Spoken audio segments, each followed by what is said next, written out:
My name is Ethan Walker. I'm a contractor, a small business owner, and for most of my life, a man who thought I knew what loyalty meant. My wife, Amanda, and I built everything together. When I started my construction business 15 years ago, she stood by me through long nights and dry seasons when the money barely paid the bills. We grew stronger together, bought a house, started a family. Things weren't perfect, but we were solid. Amanda's younger brother, Derek, wasn't as fortunate. He bounced from job to job, never finding his footing. Amanda always asked me to help him. Family helps family, right? That was my mistake. That's where it started. At first, it was small.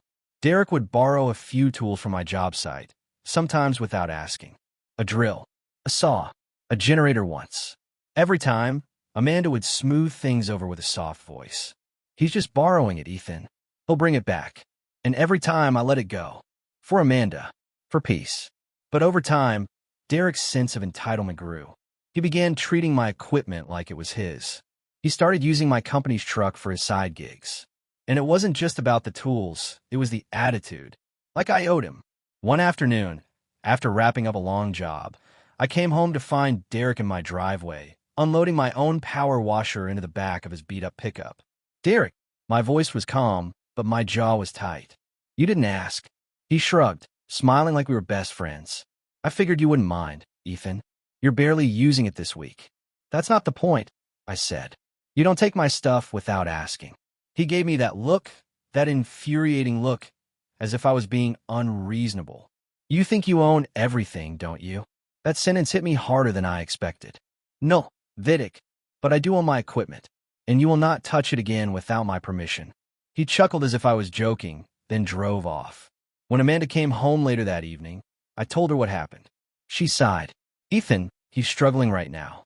Can't you just let him borrow a few things? You're making a mountain out of a molehill. That molehill is turning into a damn mountain, Amanda. He doesn't respect boundaries." "He's my brother," she whispered, avoiding my eyes. And that was the moment I saw it. A hesitation in her voice. A discomfort in her face. Something was different, but I didn't push it then. I should have. The days turned into weeks. I noticed Derek was coming around more often. He'd show up unannounced. Sometimes early mornings, sometimes late nights. Sometimes when I wasn't even home. One night, I came home from a late project. My phone had died hours ago. I pulled into the driveway and noticed Amanda's car in the garage, but no lights on inside. When I opened the door, I heard voices, low voices. It was Amanda and Derek. I stood quietly by the hallway, listening.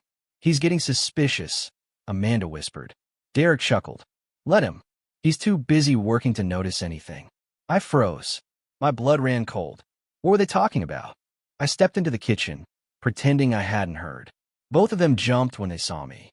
"Oh, hey, honey," Amanda said too quickly. "We were just talking." "About what?" I asked, keeping my voice neutral.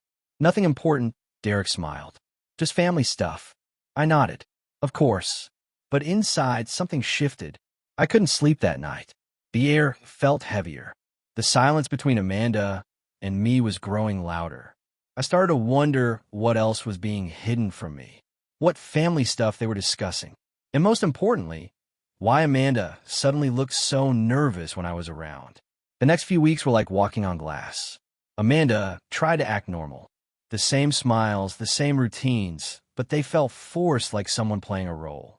Derek kept coming around, acting like he owned the place, his smug grin sharper every time I saw him. I started noticing little things. My office door left open when I always kept it closed. Files slightly moved on my desk. Amanda brushing off my questions with half-hearted excuses. Derek was just looking for something, she'd say. What was he looking for? My finances? My contracts? My client list? My head spun with possibilities. One morning, as I left for work, I made a decision. I set up a small camera in my office. Discreet. Hidden. I needed to know what was going on. That evening, I reviewed the footage on my phone while sitting alone in my truck. The video showed Derek entering my office less than an hour after I left. He searched through my filing cabinet, pulling out folders, scanning documents, even taking photos of some pages with his phone. My bank statements, business contracts, client lists. I clenched my fist so tight my knuckles turned white. This wasn't borrowing. This was stealing. Spying. And Amanda knew. She had to know. The question was, why? I confronted her that night. Amanda, why is Derek going through my files? She froze. What are you talking about? I have him on video. In my office. Taking pictures of my business files.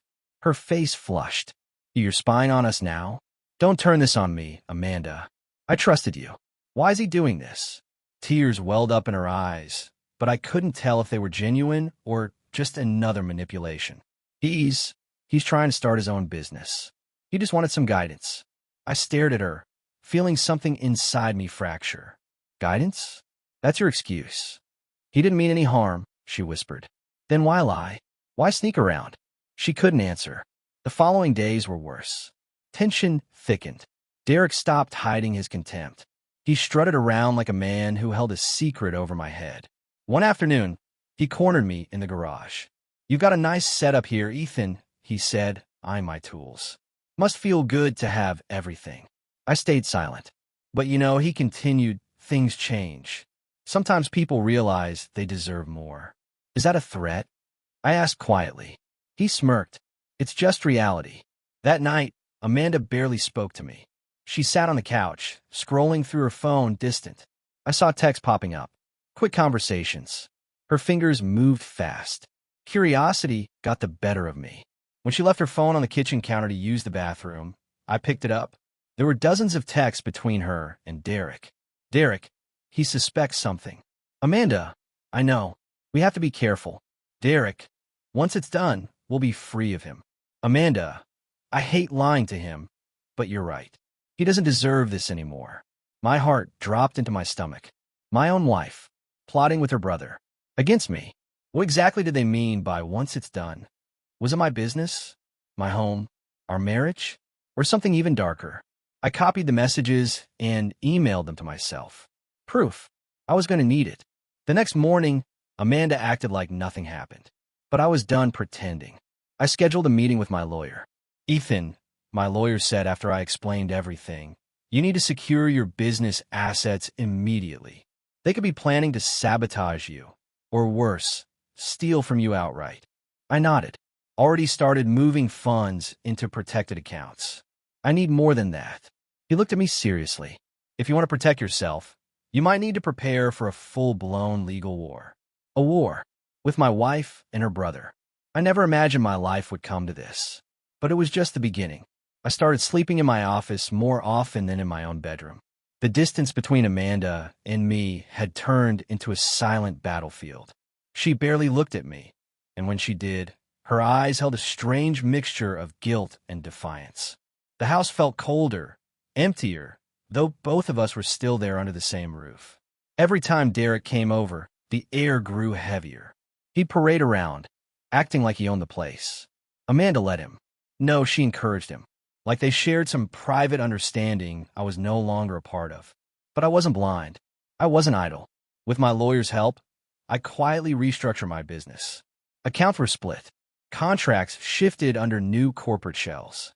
Ownership documents were rewritten with airtight clauses. My assets were now harder to reach, harder to touch. Amanda didn't know yet. Neither did Derek. That was my one advantage. They underestimated me. A few weeks later, Amanda suggested we all have dinner together. Maybe it'll ease the tension, she said softly. I stared at her for a long moment, searching her face for any trace of sincerity. Was this peace or setup? Against my better judgment, I agreed. Sometimes it's better to let people feel safe before you corner them.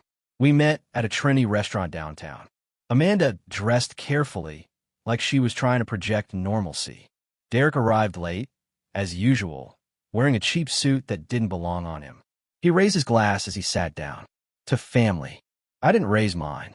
Small talk filled the air, empty and rehearsed. Amanda spoke about trivial things, weather, neighbors, work gossip. Derek kept glancing at his phone. Finally, Derek leaned in and smiled at me. You know, Ethan, you've built quite an empire. Impressive. I said nothing. Must be hard, he continued, knowing that one wrong move, and it could all come crashing down. Amanda shot him a warning glance, but he ignored her. especially when the people closest to you know all your weaknesses. There it was, the thinly veiled threat, the power play. I smiled back coldly. Weaknesses are only dangerous when you haven't prepared for them. He raised an eyebrow, caught off guard by my calmness. You sure about that? He asked quietly. I'm very sure. Amanda excused herself to the restroom, leaving Derek and me alone for a moment. He leaned in, voice lower, sharper.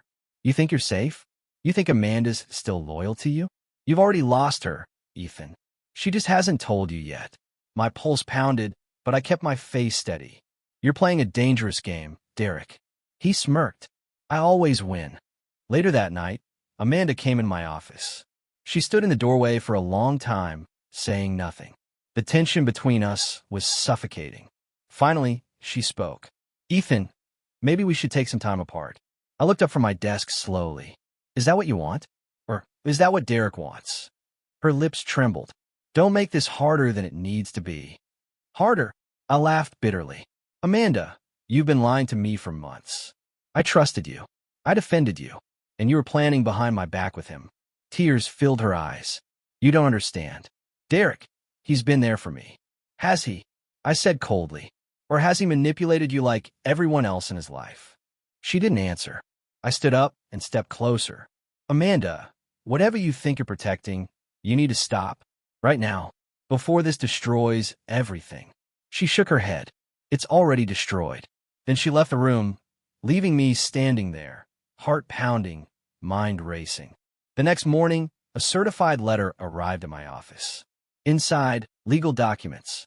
Amanda had filed for divorce, and attached was a petition requesting half of my business assets. The divorce papers sat on my desk like a loaded gun.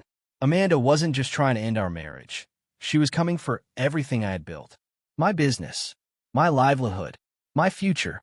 The petition claimed she had contributed emotionally and administratively to the business, making her entitled to half of it. But I knew better. This wasn't Amanda's plan alone. This had Derek's fingerprints all over it. The man who once borrowed my tools was now trying to take my entire life. I met with my lawyer the same afternoon. She's going to fight dirty, he warned. The way these papers are written, they're building a case that you can't run this company without her. She never ran anything, I said bitterly. She barely even came to the office. That doesn't always matter to the court. That's when I laid out everything. The secret recordings, the text messages, the video footage of Derek stealing documents from my office. My lawyer listened carefully. This changes things, he said. This isn't just a divorce. This is conspiracy. We may be dealing with fraud and coercion. And if we can prove Derek influenced her, I asked, then we turned their game against them. The weeks that followed were a quiet war. Amanda's lawyer sent demands. We responded with counterdemands. I stayed calm, methodical, gathering everything I needed. But Amanda, she was cracking. The more Derek pushed her, the more she started showing signs of regret.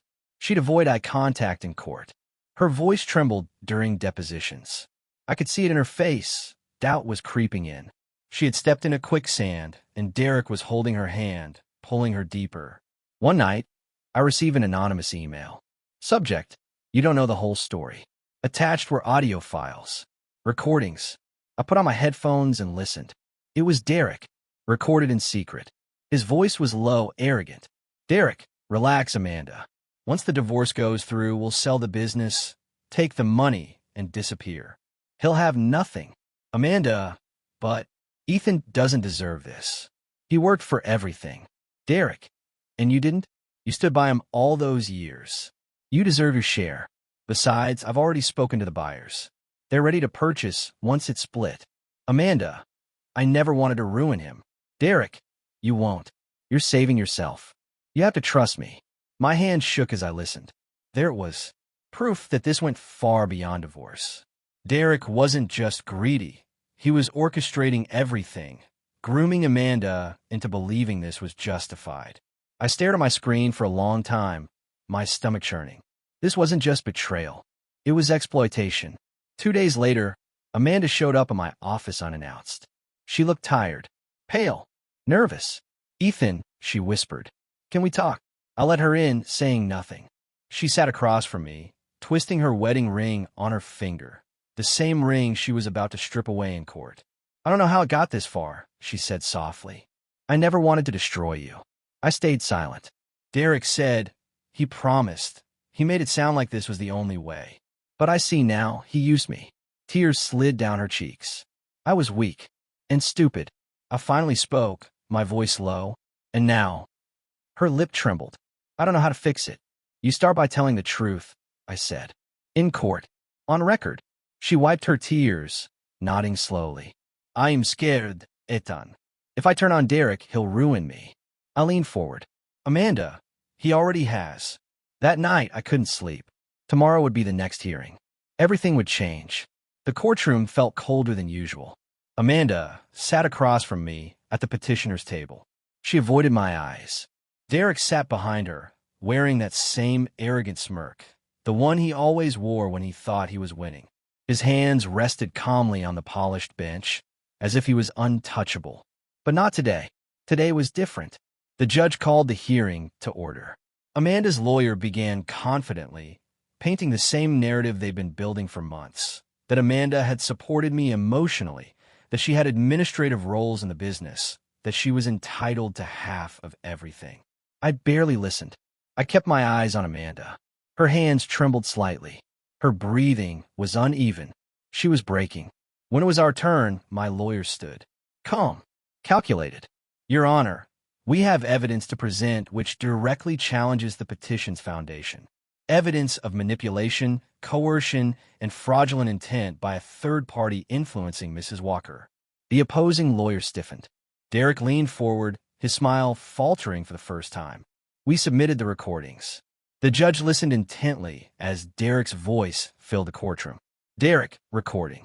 Once the divorce goes through, we'll sell the business, take the money, and disappear. He'll have nothing." Amanda's face went pale. Her attorney tried to object, but the judge silenced him. "Mrs. Walker," the judge said calmly, "do you have any knowledge of these conversations?" Her lips quivered. She looked at me, finally, fully, for the first time in months. Tears filled her eyes. She swallowed hard. "Yes," she whispered. I was part of it." The entire courtroom fell into heavy silence. The judge's tone was sharp now. "Were you coerced into participating in this scheme, Mrs. Walker?" Amanda broke down completely. "Yes. Derek pressured me. He made me believe it was the only way. I never wanted to hurt Ethan. I was confused, scared, and I let it go too far." Her voice cracked. "I want to make it right." Derek's face twisted in rage. He stood up abruptly. "This is nonsense," he shouted. "She's lying to protect herself." The bailiff stepped closer, motioning him to sit. My lawyer turned calmly toward the judge. "Your Honor, we believe Mr. Derek Simmons should be subpoenaed for conspiracy to commit fraud and extortion." The judge nodded gravely. "So ordered." The bailiff approached Derek. For the first time, he lost control. "You don't understand," he barked at Amanda. "You'll lose everything without me." She stared at him coldly, tears still streaming, but her voice steady. "I already lost everything because of you." The hearing adjourned. As Derek was escorted out, our eyes locked for one brief moment. His face no longer held that smugness. Now it was fear. Amanda approached me as the courtroom emptied. "Ethan," she whispered. I didn't speak. I just stared at her. "I was weak," she said. "I let him fill my head with lies. I don't expect you to forgive me." She paused, her voice breaking. "But I'll do whatever it takes to fix this." Her sincerity was real, but so was the damage. I nodded once. "Then start by telling the whole truth to the authorities." "I will." The legal battle wasn't over, but the war had shifted. Derek was no longer in control. But as I left the courthouse that day, I knew the hardest part wasn't defeating him. The hardest part was deciding whether I could ever trust Amanda again. Months passed. The criminal investigation into Derek moved fast once Amanda fully cooperated. With the recordings, text messages, and financial records, the authorities built a strong case. Derek was arrested and charged with fraud, conspiracy, and attempted extortion. He tried to shift the blame onto Amanda, but the evidence was undeniable. His arrogance had left a trail too big to hide. The man who once sneered at me in my own garage now sat behind bars, awaiting sentencing. His smug grin was long gone. But the legal battles were only part of it. The harder war was inside my home. Amanda stayed in the house at my invitation. I didn't kick her out, not because everything was forgiven, but because something inside me needed to see whether the woman I married still existed beneath the broken pieces. The silence between us was different now. Not hostile, not cold, but heavy, like walking through fog. She cooked. She cleaned. She offered help with my paperwork. She tried, every single day, to rebuild what she had destroyed. But trust doesn't heal overnight. One evening, after a long day at work, I came home to find her sitting quietly in the living room, holding an old photo album, the one from when we first got married. She didn't hear me enter at first. Her eyes were red, swollen from crying. When she finally looked up, she whispered, "Do you remember this trip? Our first anniversary in Maine?" I nodded. "I was so happy back then," she continued, voice trembling. And somehow, I let it all slip away. She took a shaky breath. "I don't expect you to ever love me again, Ethan. But I need you to know how sorry I am. I failed you. I failed us." For a moment, I just stood there, staring at the woman I once believed would never hurt me. And then I spoke, quietly, honestly. "You didn't just fail me, Amanda. You failed yourself." Her tears came again, and for the first time in months, I sat beside her. We sat in silence for a long time, not as husband and wife, but as two broken people sitting in the ruins of what was once unshakable. Therapy followed. Months of it. Joint sessions. Private ones. Difficult conversations filled with painful truths and long-buried confessions. She opened every wound. She answered every question without deflection. I made her work for my trust. Every single day. And slowly, painfully, pieces began to fit again. In court, Derek's trial ended with a guilty verdict on all counts. He was sentenced to 10 years in federal prison. When the judge announced the sentence, I glanced at Amanda. She held my hand under the table, not out of victory, but out of closure. The storm was finally over. A year later, we renewed our vows. Not in some grand ceremony, just the two of us on the same beach in Maine where we once stood, long before life tested us. Her voice cracked as she spoke. "I promise, from this moment forward, to never let lies destroy what we have again." And this time, I believed her. I didn't think redemption was possible. But sometimes, when the truth is finally exposed and every secret dragged into the light, what's left isn't hatred. It's healing.